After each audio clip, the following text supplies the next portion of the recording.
Ikinakampanya ngayon ni National Artist for Film and Broadcast Arts Ricky Lee na paigtingin pa ang P-Wave o Philippine Wave.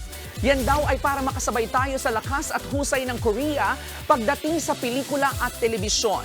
Sa isang talkback session kasama si Vilma Santos sa University of Santo Tomas sa Maynila, sinabi ni Lee na pangunahing dahilan kaya namamayagpag ang K-drama ay dahil sa kapansin-pansing pagpapahalaga nito sa kanilang kultura. Diin pa niya, dapat na sabay-sabay na palakasin ang ating local music, fashion at kahit na nga, food tourism. Ang mahalaga sa paggawa ng pelikula, gumawa ka ng pelikula na Pilipino. I think ang mahalaga muna ay Pilipinong-Pilipino ang ginagawa natin. Bago ka mag-click abroad, kailangan makita nila ay Pinoy na Pinoy yung pelikula. Oo, hindi siya kulturang kinopya. Hindi siya kulturang ginagawa na ng ibang bansa.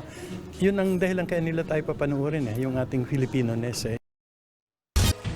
Mga kapatid, ito po ang inyong K-Alaman Queen, Kalad Karen.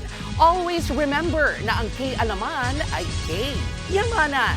Kaya para sa latest showbiz news at dagdag impormasyon, mag-follow at mag-subscribe sa social media pages ng News 5. K?